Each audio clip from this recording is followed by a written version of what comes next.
Alors mes chers amis, comme vous le savez, ces derniers jours, nous assistons à un véritable déferlement de violence, de cruauté, de sauvagerie en Israël. Il y a tous les jours malheureusement des attentats et des victimes. Hachem Yikom Damam. J'ai l'habitude de dire que en Israël, bien évidemment lorsqu'il y a des attentats, c'est extrêmement difficile et douloureux. Mais je pense que les jours où il n'y a pas d'attentats, c'est un véritable miracle. Quand on est conscient du nombre d'ennemis que nous avons, qui ne sont déterminés qu'à une chose, c'est de nous exterminer. Comme ils le disent eux-mêmes explicitement, nous aimons la mort autant que vous aimez la vie. Et quand on sait comment, même avec une voiture, ils sont capables de nous tuer, avec un canif, avec un couteau, chaque jour où il n'y a pas d'attentat, c'est un véritable miracle. La question à laquelle je vous invite à réfléchir aujourd'hui, c'est que faire ? Comment faire pour que les problèmes se résolvent ? Bien évidemment, les hommes politiques vont chercher à trouver des solutions, à trouver des coupables, et à dire que le terrorisme, c'est le coupable numéro 1. À dire peut-être que ceux qui ont autorisé de rentrer dans le Har HaBayit près de la mosquée, c'est aussi des coupables. On va chercher peut-être des solutions. À notre niveau, à nous, mes chers amis, quel doit être notre comportement, notre attitude, notre réponse à toutes ces choses-là ? Et plus précisément, comment aborder le problème de Ishmaël ? Alors, Bezrat Hashem, nous allons essayer ensemble de réfléchir à tout cela. Je sais qu'il y a des personnes qui, pour se tranquilliser un petit peu, passent leur journée à dire « il marche mam, que ceux-là ils meurent tous, etc. » C'est pas ça qui résout les problèmes. Comment faire, mes chers amis, pour résoudre le problème ? À la fin de la paracha de Chaye Sarah, il y a tout un passage dans lequel on nous parle des engendrements de Ishmaël. Et le dernier verset va nous dire Alpene kol echav nafal. On va nous parler de certains enfants de Ishmaël et on va nous dire que leur lieu d'habitation était face à ses frères. Simplement, le terme qui a été employé pour dire le lieu d'habitation a été le terme nafal. Nafal en hébreu, ça veut dire tomber. Et juste après, c'est la paracha de Toldot qui va s'ouvrir avec les mots Ve'ele Toldot Yitzhak ben Avraham, et voici les engendrements de Yitzhak, fils de Avraham. L'un de nos grands maîtres, qui s'appelait le Baal HaTurim,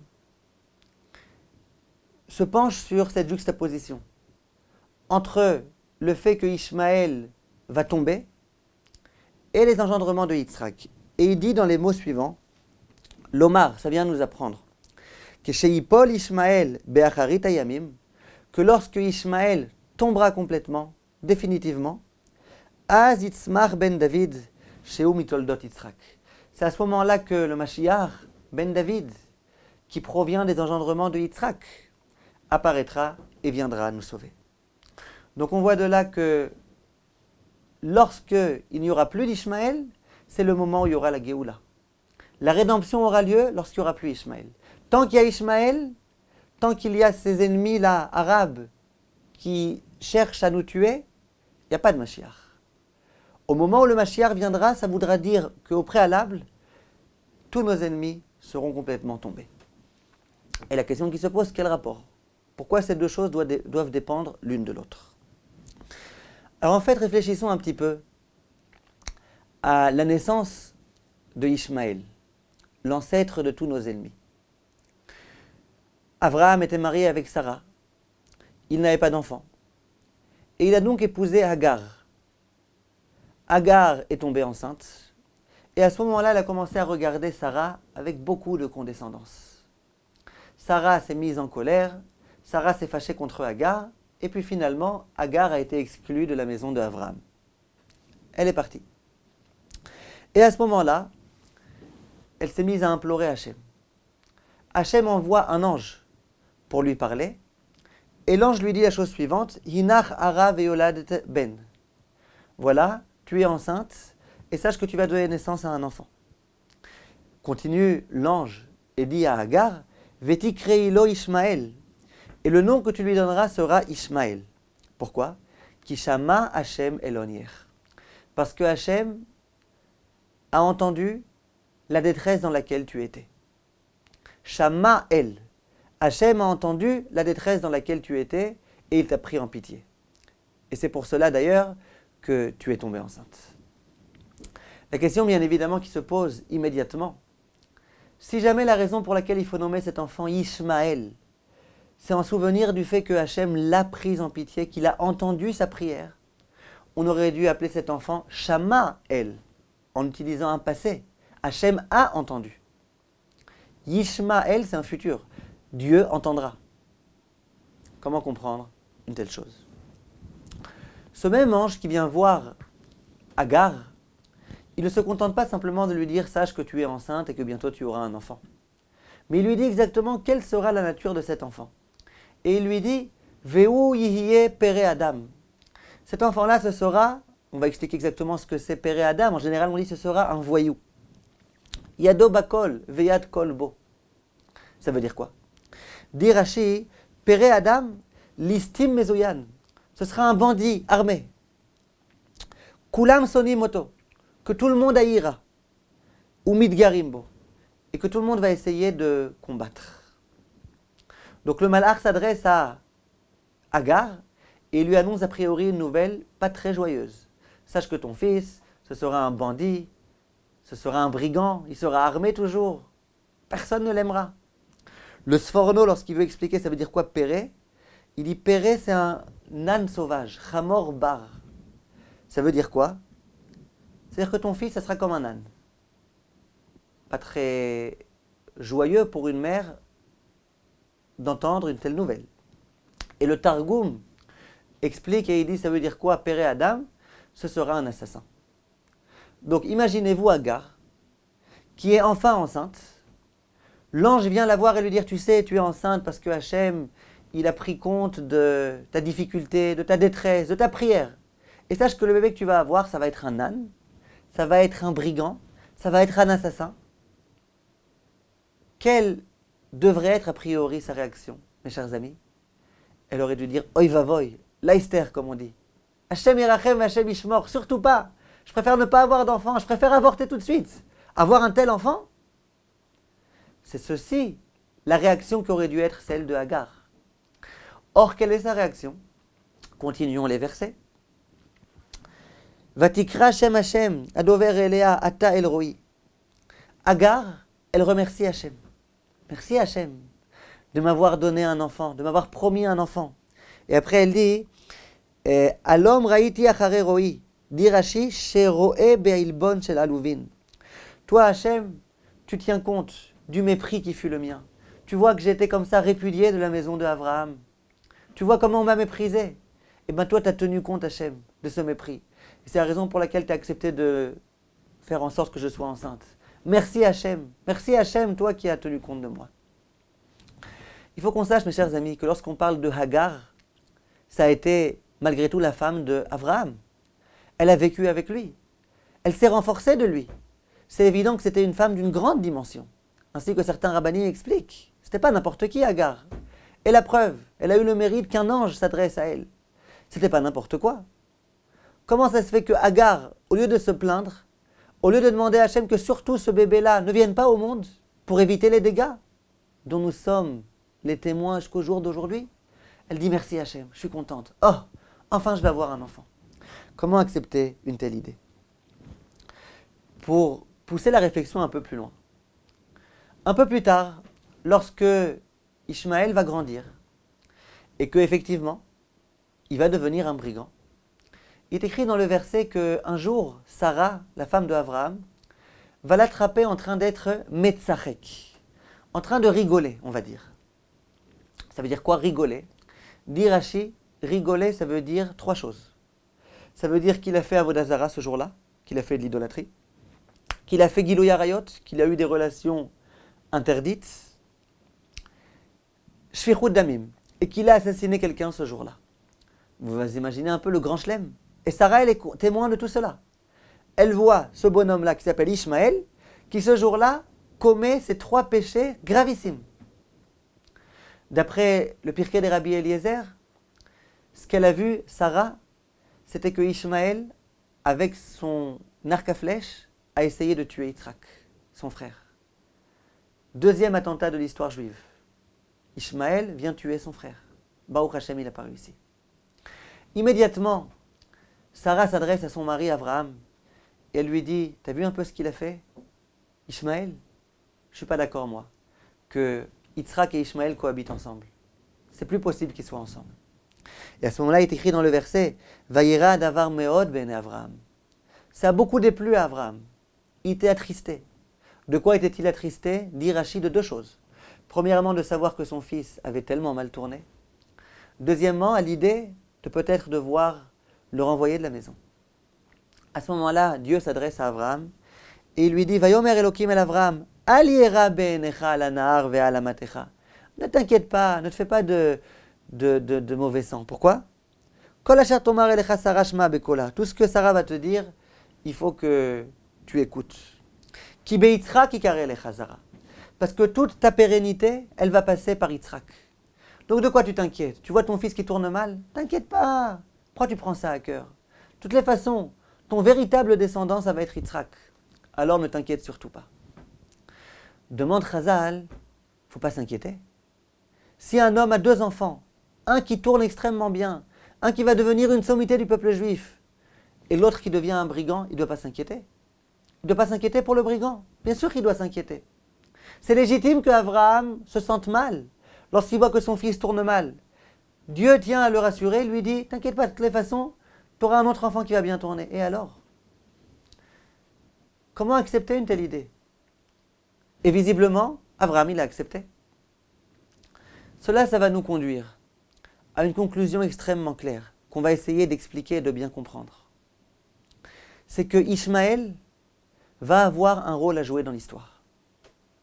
Et ce rôle-là, il ne pourra le jouer qu'en étant Ishmaël, avec tous les défauts de Ishmaël, avec le fait que ce soit un âne et que ce soit un assassin, et qu'il soit impitoyable, etc., etc.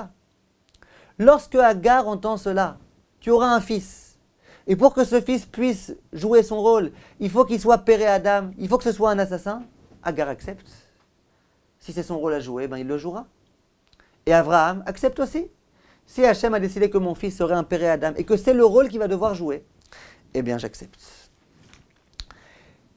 La question qui se pose, c'est quel est ce rôle que Ishmaël doit jouer dans l'histoire? Et vous allez voir, mes chers amis, si vous écoutez bien, que ça nous permettra d'élucider un certain nombre de points. Ce qu'on va dire maintenant, ça va être des clés pour pouvoir comprendre le monde dans lequel on vit. Le sens des épreuves que l'on rencontre et l'attitude de nos ennemis à notre égard. La plupart des choses que je vais vous dire, je les ai entendues du Rav Rosenblum, et je trouve que c'est une idée tellement belle que je voulais vraiment la partager avec vous. Il y a un verset dans Daniel dans lequel il est écrit Ubaet haï, et à cette période-là, Ve'aïta haet tsara, ça va être une période, une ère extrêmement douloureuse. Asher lo nihiata, miyot goy ad haet haï, que le peuple juif n'a jamais connu, depuis le jour où il est devenu peuple jusqu'au jour d'aujourd'hui. De quelle ère parle-t-on? De quelle souffrance parle-t-on? Disent les Metsudot, on parle de l'ère de Ishmaël. Ishmaël yatser lahem meod. La royauté de Ishmaël va faire souffrir terriblement le peuple juif. À tel point vrai que Daniel a une prophétie dans laquelle il dit que ça va être une période comme le peuple juif n'a jamais connue. Une période extraordinairement difficile. Le Zohar HaKadosh, lorsqu'il parle de cette ère-là, il dit Ve'en lecha galut kasha l'Israël kmo galut Ishmaël. Il n'y a pas d'exil plus douloureux, plus insupportable pour le peuple juif que cet exil-là, celui de Ishmaël. Le Or HaChaim HaKadosh, dans la paracha de Tzav, il écrit aussi de façon explicite Vegalut Ishmaël, cet exil-là de Ishmaël, Ashre mi sheloraam, meshabedim ou memarerim chaye Israël. Heureux soit la personne qui n'a pas connu cette ère-là, durant laquelle on s'en prend, on attaque, on persécute, on poursuit les Juifs. Donc quand on parle de Ishmaël, on parle d'une période extrêmement douloureuse. C'est ce qu'on voit là. Qu'est-ce qu'il y a de tellement douloureux, de tellement difficile avec Ishmaël? Comment ça se fait qu'Ishmaël a tellement de force? Qu'est-ce qu'il y a de particulier? Qu'est-ce qui rend cette période-là insupportable et impossible? Rab Chaim Vital, comme vous savez, c'était l'élève le plus fidèle du Harizal, du Hari Akadosh. Un Rav donc, non seulement extrêmement érudit, mais un kabbaliste, un vrai kabbaliste, qui connaissait toute la vérité. Il pose la question. Il demande qu'est-ce qui donne à Ishmaël cette force-là? Et il dit la chose suivante. Il dit Ishmaël, tout d'abord, c'est le fils de Abraham. En tant que fils de Abraham, ça lui donne un pouvoir fou. Ce qu'on appelle en hébreu Zchut Avot. Il a un mérite fou, c'est le fils de Abraham. Mais ça ne s'arrête pas là. Ishmaël a été circoncis. Le mérite de la Brit Mila, c'est un mérite fou, un mérite colossal, qui accompagne Ishmaël jusqu'au jour d'aujourd'hui. Et ça lui donne une force folle. C'est la première chose que dit Rab Chaim Vital. Et donc ça fait qu'ils sont puissants. Qu'on le veuille ou non, ils sont très puissants. Ils ont une force folle. Continue Rab Chaim Vital, et il dit on a un autre problème avec Ishmaël. C'est quoi? Je vous le lis dans les mots. Il dit Aouma Ishmaélite, cette nation-là de Ishmaël, Le'olam lotisbol alea ol shel zarim, elle ne supportera jamais le joug d'une autre nation, de personnes qui lui sont étrangères, qui hem pere adam, parce que ce sont des voyous, listim mezoyan, ce sont des gens armés qui ne se laissent impressionner par personne. C'est Rabbi Chaim Vital qui l'écrit. Il dit que Ishmaël n'accepte pas d'être loyal à l'égard d'un pays qu'il abriterait, quel que soit ce pays, si c'est un pays qui lui est étranger. Et on s'interroge, comment ça se fait qu'ils n'écoutent pas? Comment ça se fait qu'ils font sans arrêt des manifestations, qu'ils envoient des pierres, qu'ils se comportent n'importe comment? Comment ça se fait? Pourtant il y a des lois, tout le monde est capable de respecter les lois, sauf eux. Chaim Vital, déjà à son époque, il nous le disait. Oui, c'est ça la nature de Ishmaël. Ishmaël est né avec cette nature-là, il n'accepte pas. Il n'accepte pas, il est désobéissant, il s'excite, il n'accepte pas qu'on lui dise ce qu'il a à faire. Ça complique déjà beaucoup la situation dans laquelle on est. Parce qu'on a un Ishmaël qui est très puissant et qui a des mérites fous. On a un Ishmaël qui n'accepte pas de se soumettre à la loi et qui fait donc ce que bon lui semble. Mais on a encore un autre problème avec Ishmaël. Lequel? Il y a un verset de Tehilim dans lequel le roi David, le psalmiste, disait O yali ki garti meshech, shachanti maole kedar. Oi, malheur à moi! Au moment où il voyait par prophétie cette période-là, la période de Ishmaël, il disait Oh, malheur à moi! Pourquoi? Parce que je me trouve avec les gens qui sont dans les tentes de Kedar. Les tentes de Kedar, ça fait allusion aux tentes des enfants d'Ishmaël. Rabat shachnala nafshi imson e shalom. Et pendant longtemps, je me trouvais avec ces gens-là qui haïssent la paix. Ani shalom. Moi, David Amelech, je suis en quête de paix. Je suis un homme de paix. Vechi adaber hema la milchama. Et lorsque je parle, eux, ils souhaitent à me faire la guerre. De quoi David parle exactement? Dit le Rambam. Le Rambam, l'un des très grands Rishonim. Il y a une lettre qu'il a envoyée aux Juifs qui se trouvaient à Théman, au moment où ces Juifs étaient terriblement persécutés.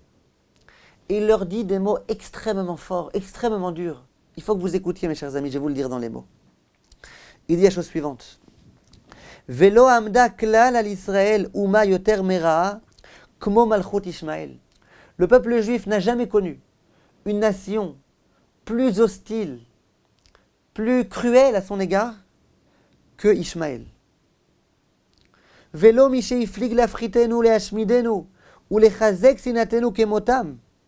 Il n'y a eu aucune nation qui a essayé de nous oppresser et de nous exterminer autant que cette nation-là. À tel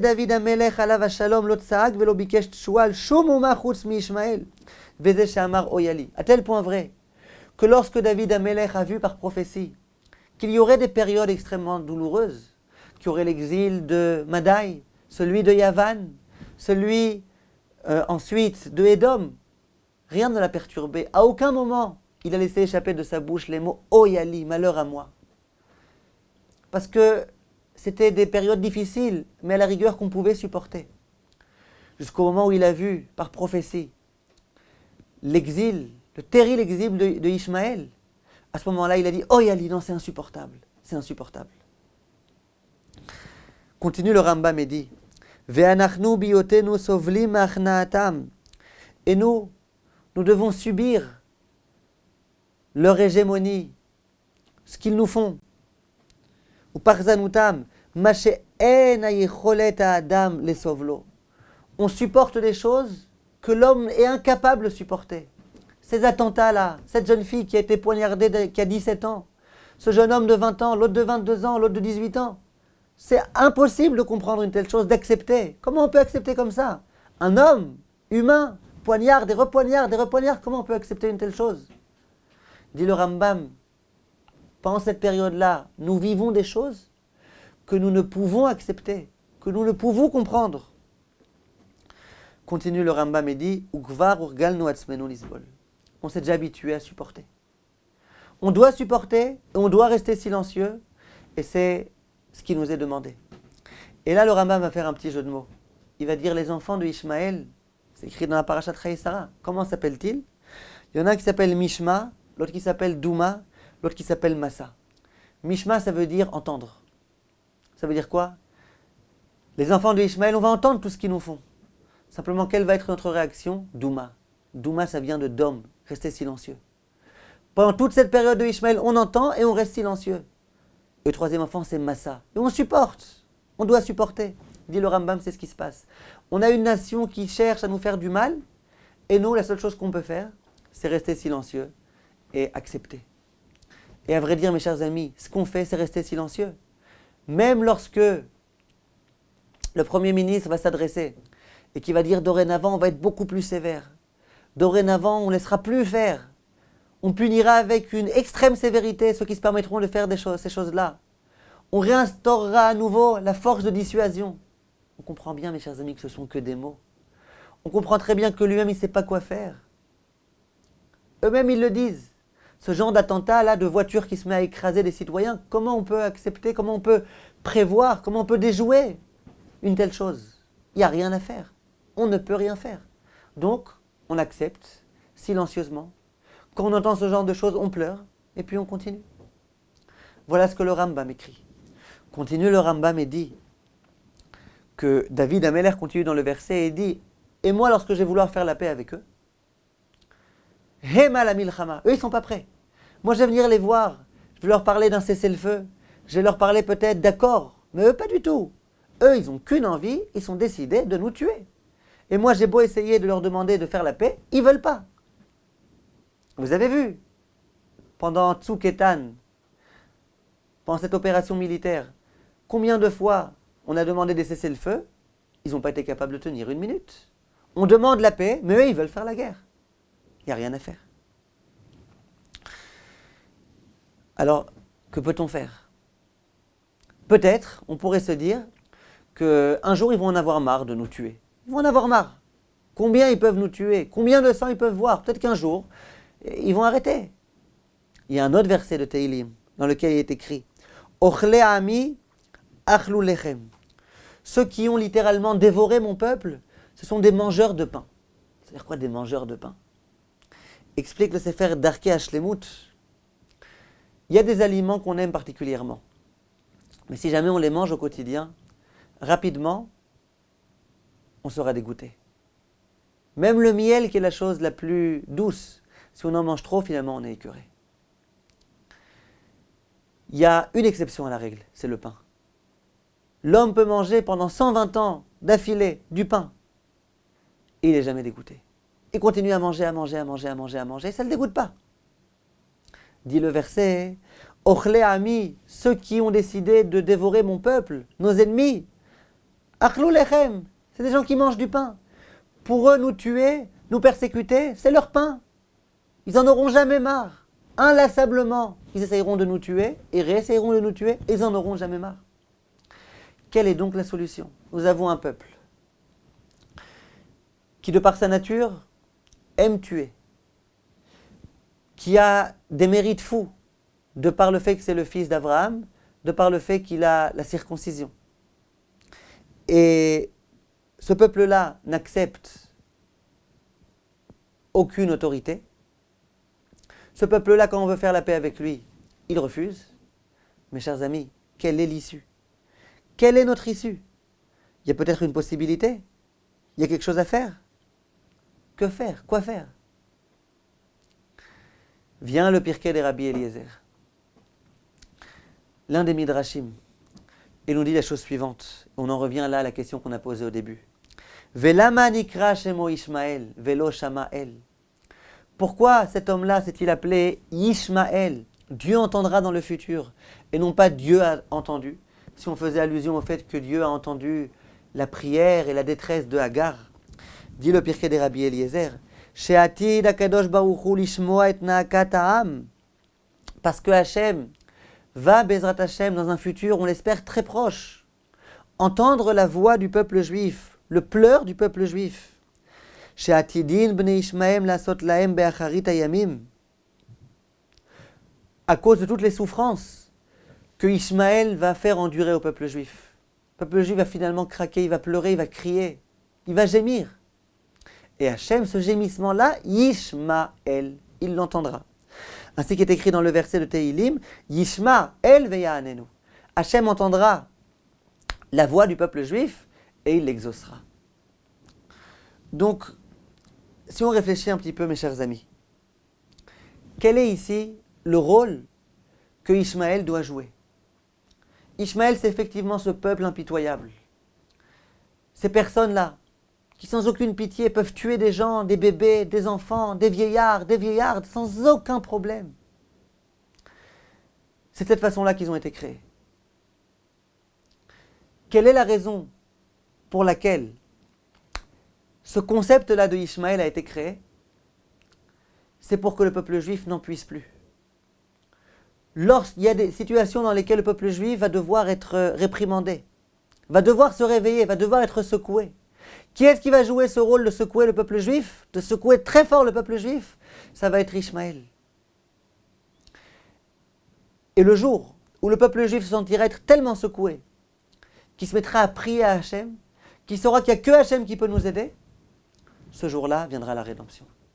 Ce jour-là, il n'y aura plus d'Ishmaël. Ce jour-là, Ishmaël, Hachem entendra la voix de son peuple. Et ce jour-là, Ishmaël tombera complètement. Voilà ce que Chazal nous enseigne. Il est donc nécessaire, ce Ishmaël. Il a donc un rôle à jouer, ce Ishmaël, dans l'histoire du peuple juif. Après, Vital dit que c'est écrit ça de façon explicite dans un verset. Il y a un verset dans lequel David Amelech nous dit la chose suivante. Shir ha'ma'alot le David. Loulé Hashem she'haya lanu, bekum alenu Adam. N'était-ce le fait qu'Hachem était avec nous, le jour où s'est érigé contre nous un homme, Adam? Azai chayim belaunu. Nous aurions été complètement engloutis, exterminés par ce peuple. Demande Abraham Vital, c'est qui ce Adam auquel on fait allusion ici? Adam. C'est celui dont il est écrit dans la Torah, Péré Adam, Ishmaël. Les autres nations, on ne parle même pas d'elle en tant que Adam. Dans les livres des prophètes, les autres nations sont comparées à des matériaux, ils sont comparés à des animaux. Le seul qui est comparé à un homme, c'est Ishmaël. Péré Adam. C'est pas un homme complètement, c'est un homme péré, mais c'est quand même un homme. Dit David Amelech, voilà qu'il y a un jour où il y a un homme qui va s'ériger contre le peuple juif. Ça va être Ishmaël et ses enfants et ses descendants. Ce jour-là, n'était-ce le fait qu'Hachem était avec nous? Il nous aurait complètement exterminés. Continue le Tehilim à la fin. Et la fin du Tehilim, c'est Ozrenu beshem Hashem oseh shamayim va'aretz. Toi, Hachem, qui a créé le ciel et la terre, c'est toi, Hachem, qui est notre aide. Dit le Rav Chaim Vital, c'est exactement ce qu'on voit ici. Il y a une nation qui s'appelle Ishmaël. Cette nation est extrêmement puissante. on ne voit à l'horizon aucune solution. Aucune, ni la paix, ni rien du tout. Rien n'est possible avec eux. On doit juste accepter de se faire battre. Simplement, dans la mesure où finalement on va prier à Hachem, dans la mesure où finalement on dira à Hachem, il n'y a que toi qui peux nous aider, dans la mesure où on se remettra entre les mains d'Hachem, à ce moment-là, il n'y aura plus aucun problème. Hachem se préoccupera de nous. Hachem nous sauvera. C'est ce qu'explique le Rav Chaim Vital. Et c'est ça le rôle de Ishmaël. Le rôle de Ishmaël, c'est de nous faire prendre conscience. Sache que la situation est perdue. Sache qu'il n'y a plus aucune issue de secours. Il n'y a plus aucune échappatoire. Il n'y a plus rien. Il y a des hommes déterminés à te tuer et il n'y a aucune solution avec eux. Vous voyez bien aujourd'hui, quelle solution il y a? Il n'y en a pas. Personne ne voit de solution. Quand on s'aperçoit qu'il n'y a plus de solution, à ce moment-là, on se remet entre les mains d'Hachem. Et c'est ce qu'il fallait. Et le jour où on se remettra entre les mains d'Hachem, Hachem nous écoutera. Le grand problème qu'on rencontre, malheureusement, c'est qu'on ne se remet pas entre les mains d'Hachem. Vient Ishmaël pour nous remettre sur le droit chemin. Pourquoi c'est Ishmaël qui a été choisi pour jouer ce rôle? Dit le Rav Moshe Shapira une idée très intéressante. Il dit que Ishmaël, il a une particularité. C'est la force de tfila qu'il a. La force de prière. Où est-ce qu'on le voit? On le voit tout d'abord très simplement. Il a suffi que Agar ouvre la bouche pour que Hachem immédiatement l'exauce. Qu'il l'exauce, qu'il lui donne un bébé. Elle a prié très fort, du fond du cœur. Voilà, il y a eu la solution. Ishmaël va prier aussi. Vous savez qu'il est écrit dans les enseignements de nos maîtres que lorsqu'une personne, par exemple, est malade, c'est bon qu'elle prie elle-même pour pouvoir guérir. Et cette prière-là, elle vaut plus que lorsqu'une autre personne prie pour ce malade. D'où est-ce qu'on l'apprend? De Ishmaël. Lorsque Hachem va exaucer Agar, il va être écrit que Hachem a entendu la voix de Ishmaël. Et de là, nos maîtres vont dire que la raison pour laquelle Hachem a exaucé, c'est parce qu'il a entendu la voix de Ishmaël lui-même. La voix de la personne qui était elle-même concernée. D'une prière de Ishmaël, on apprend, mes chers amis, une halakha. On apprend un comportement divin, kaviachol. Ça veut dire quoi? C'est-à-dire que dans cette prière-là de Ishmaël, il y avait beaucoup de cœur, beaucoup de conviction, beaucoup de ferveur. Et si on réfléchit encore un petit peu, mes chers amis, les Juifs, le seul jour dans l'année où on prie 5 prières, c'est le jour de Kippour. Sinon, Shabbat, c'est 4 prières. Sinon, les autres jours de l'année, c'est 3 prières. Les Arabes, tous les jours, ils prient 5 prières. Combien de fois par an on se prosterne véritablement en se mettant à genoux sur le sol? Une fois par an. Le jour de Yom Kippour, à Moussaf. Les Arabes, tous les jours. Et ils n'ont pas honte. En pleine rue, ils sont capables de retirer leurs chaussures, d'ouvrir un carton et de se prosterner. Les Arabes, ils ont une force particulière. C'est la force de soumission à Dieu. Ils ont une force de hitbatlout. Ils font complètement abnégation d'eux-mêmes. Ils ne font que ce que Dieu leur demande. Malheureusement, ils n'ont pas bien compris ce que Dieu attend de nous. Mais en tous les cas, eux, ce qu'ils souhaitent faire, c'est faire au nom de Dieu. Ils n'ont aucune essence eux-mêmes, aucune volonté. Il n'y a que Dieu. Même au moment où ils vont faire les choses les pires et où ils vont nous tuer, ils vont mentionner le nom de Dieu. Leur armée, qu'ils appellent Hezbollah. Ça veut dire quoi Hezbollah? C'est-à-dire l'armée de Dieu. Tout ce qu'ils font, c'est tourner vers Dieu. En tous les cas, les Arabes religieux. Ils ont une force particulière. C'est celle de la prière, de la soumission totale. Voilà, ça explique le Rav Shapira. Et il va un petit peu plus loin. Il dit que lorsque le peuple juif, malheureusement, n'est pas à la hauteur de cette exigence-là, qui est d'être soumis à Hachem, qui est de savoir que tout ce qui se passe, ça provient de la main d'Hachem, qui est de savoir que mes réussites, je dois les attribuer à Hachem, que mes échecs, ils proviennent de la volonté de Hachem. Lorsque je ne suis pas capable de comprendre ça, et que j'oublie Hachem, que j'oublie Dieu, que je veux vivre sans Dieu, immédiatement, qui est-ce qui va venir pour me le rappeler? Qui est-ce qui va venir pour me secouer? ça va être Ishmaël. Non seulement parce que Ishmaël va être très puissant, va être insupportable, va nous oppresser de façon vraiment inadmissible, mais pas que pour ça. Parce que Ishmaël, il nous montre que d'où est-ce qu'il puise cette force-là, cette foi-là, de sa foi en Dieu. C'est de cette foi-là qui est malheureusement mal gérée, mal comprise. Mais en tous les cas, c'est de cette foi-là, de cette soumission-là qui puise cette force. C'est ça qui lui donne la force de faire ce qu'il fait. Dit le Rav Shapira, lorsqu'on vient reprocher au peuple juif d'avoir oublié son Dieu, qui est-ce qui vient nous le rappeler? Celui qui, au contraire, n'oublie jamais son Dieu, pour nous donner cette leçon-là. Et c'est écrit de façon explicite, mes chers amis, dans le verset. Il y a un verset dans la paracha de Haazinu. Haazinu, souvenons-nous de ce que nous a dit le Ramban, que c'est un texte qui doit nous accompagner pendant tous les exils, toute l'histoire du peuple juif. On la traverse avec cette paracha de Haazinu. Il y a un verset dans lequel il est écrit Hem kin'uni beloel. C'est Dieu qui s'adresse. Et qui dit, eux les Juifs, ils m'ont rendu jaloux d'une certaine façon, beloel. Parce qu'ils n'ont pas reconnu ma divinité. Qui a suni be'avlehem. Et ils m'ont mis en colère en se comportant de façon abominable, avec iniquité. Et quelle va donc être la triste conséquence? Ani achaïsem beloham. Moi, je vais les mettre en colère en leur envoyant un peuple qui n'en est pas un. Begoy naval achisem. Je vais les mettre en colère en leur envoyant un peuple, lui aussi abominable, et qui se comporte avec iniquité. Donc l'équation est clairement posée, mes chers amis. C'est un verset explicite. Lorsque le peuple juif me rend jaloux, dit Hachem, Beloel, en ne reconnaissant pas ma grandeur, en ne m'attribuant pas ses réussites, lorsque le peuple juif me méconnaît, moi qu'est-ce que je fais? Je leur envoie quelqu'un qui n'est pas un peuple qui n'en est pas un. C'est quoi ce peuple qui n'en est pas un d'Israël? C'est Ishmaël. Ishmaël, c'est même pas un peuple, c'est pas un pays, c'est des petites bandes de voyous, des petites bandes de terroristes. Petite bande par ici, petite bande par là-bas, il y en a une qui s'appelle Hamas, l'autre qui s'appelle Hezbollah, l'autre qui est le Fatah. C'est des petites bandes. C'est pas un gouvernement, c'est pas un peuple.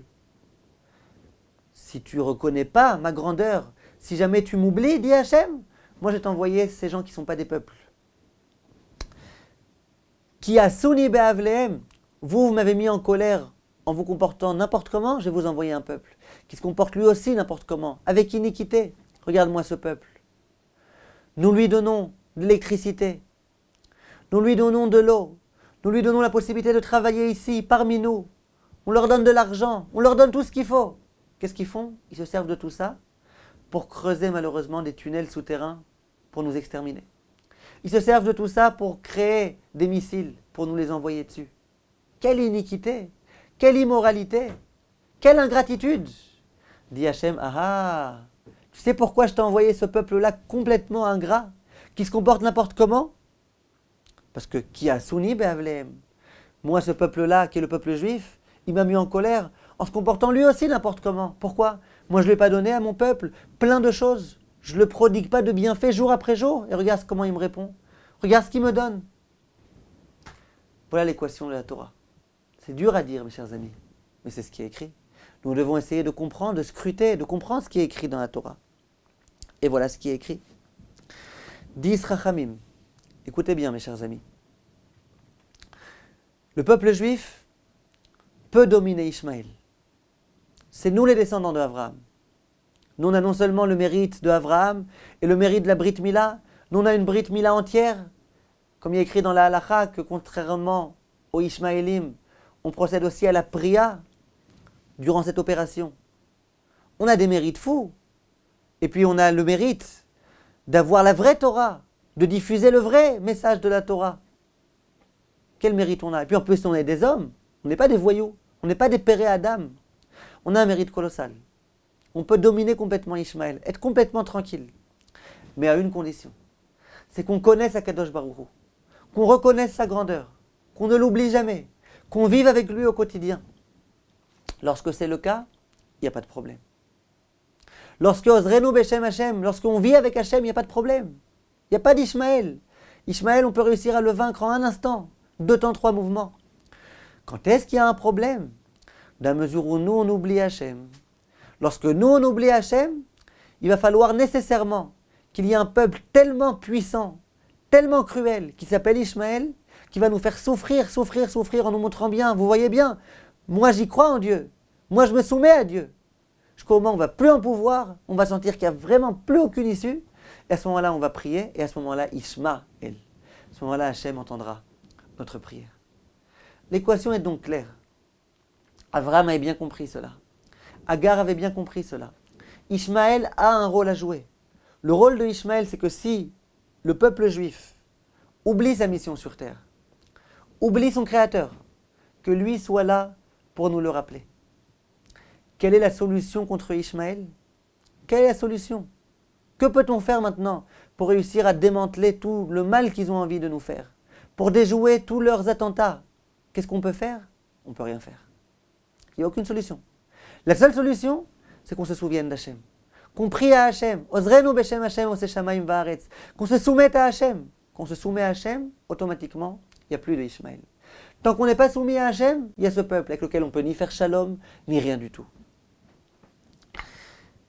Le jour de Rosh Chodesh, lorsqu'on récite le Hallel, et pas que à Rosh Chodesh d'ailleurs, on récite un verset, un psaume, Mina Metzar Karatia, dans lequel on dit des idées extrêmement fortes. Simplement, il faut s'en apercevoir. On dit la chose suivante. Kol Goïm Sevavuni.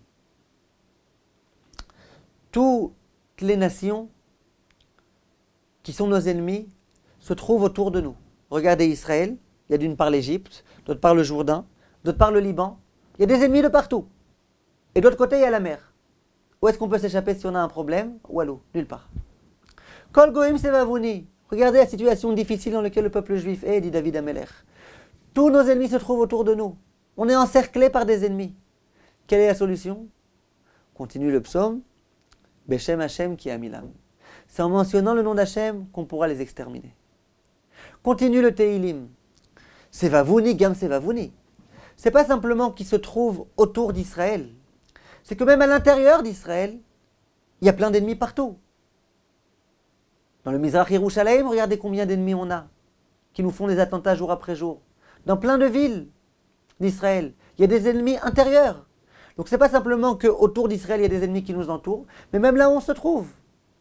On attend le train et des ennemis, avec des poignards à droite, à gauche. On est complètement entouré d'ennemis. Quelle solution? Il y a une solution à ça. Et puis ils ont des voitures, on peut leur enlever leurs voitures. Ils ont des canifs, on peut leur enlever leurs canifs. Il y a une solution. Quelle est la solution? Beshem Hashem qui a mis l'âme. On mentionne le nom d'Hachem, Haouda, et de cette façon-là, on peut les exterminer, on peut les battre, on peut les vaincre. Continue le Teilim de façon très insistante. Sevavoni Kidvorim. Ils sont autour de nous comme des abeilles. Quel est le propre de l'abeille, mes chers amis? L'abeille, au moment où elle pique quelqu'un, elle meurt immédiatement, ainsi que Rachid dit au début du Chumash Devarim. Et bien autour de nous, on a des abeilles. On a des abeilles. Abeille, pourquoi tu piques la personne si tu sais que inéluctablement tu vas mourir? Réponse, c'est sa nature. On a autour de nous des gens dont la nature c'est de nous tuer. Au moment où ils nous tuent, ils savent qu'on va nous aussi les tuer, les liquider en un instant. Mais c'est leur nature. Leur nature c'est de tuer. Ah d'accord, mais alors on va te tuer? Qu'on me tue. Ça me dérange moi qu'on me tue. Voilà les gens qu'on a autour de nous. Pas tous, mais beaucoup d'entre eux. Des gens qui sont prêts à mourir, l'essentiel étant de nous tuer à nous. Et ensuite, on vient et on dit, mais franchement, Israël devrait être un petit peu plus sévère. Il faudrait restituer un petit peu en Israël la force de dissuasion. Voilà ce qu'on entend à la radio tous les jours. Quelle dissuasion? Il y en a qui vont dire, chaque terroriste qui procède à un attentat, eh ben, on lui détruit sa maison. Vous croyez vraiment que ça va le dissuader? Il n'a pas peur de mourir.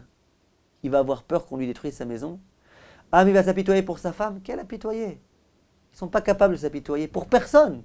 Pour sa femme, ses enfants, il va s'apitoyer. Ça le dérange. C'est sa foi. Non, alors qu'est-ce qu'on fait? On a autour de nous des ennemis qui sont prêts à mourir, l'essentiel étant de nous tuer. Quelle est la solution? Et à nouveau, le même David Ameller, une troisième fois, or qu'il ne bégayait pas, répète, Beshem Hashem, qui Amilam. C'est en mentionnant le nom d'Hachem qu'on va les vaincre. La réponse à la question est claire. Comment on fait avec Ishmaël? Il n'y a qu'une solution. De mentionner le nom d'Hachem, de se souvenir d'Hachem, de prier Hachem, d'implorer Hachem. Le Gaon de Vilna nous fait remarquer qu'il y a un autre verset qui est assez intéressant. Il est écrit, celui-là aussi on le récite tous les matins, Ele barechev ve'ele basusim. Il y a des armées qui sont équipées de tanks, de chars, barechev, d'avions, de bateaux, de fusils, qui ont vraiment des armées aguerries, super puissantes. Ve'ele basusim. Et il y a d'autres armées qui arrivent avec leur petit cheval. Petit cheval. Franchement, s'il y a une confrontation, une lutte qui oppose une armée super puissante et quelques petites personnes qui viennent avec leur cheval, il y a eu une question. On se demande vraiment qui est-ce qui va l'emporter. C'est clair que, immédiatement, à plat de couture, l'armée puissante va écrabouiller ces chevaux-là. Ça ne fait pas l'objet du doute. Victoire fulgurante immédiate. Et pourtant, Ele barechev ve'ele basusim. Il y en a qui sont avec leurs chats, et il y en a qui sont tout aussi puissants avec leurs chevaux. Et c'est ce qui se passe. L'armée israélienne, c'est vraiment l'une des armées les plus puissantes du monde. Tout le monde le sait, tout le monde le dit.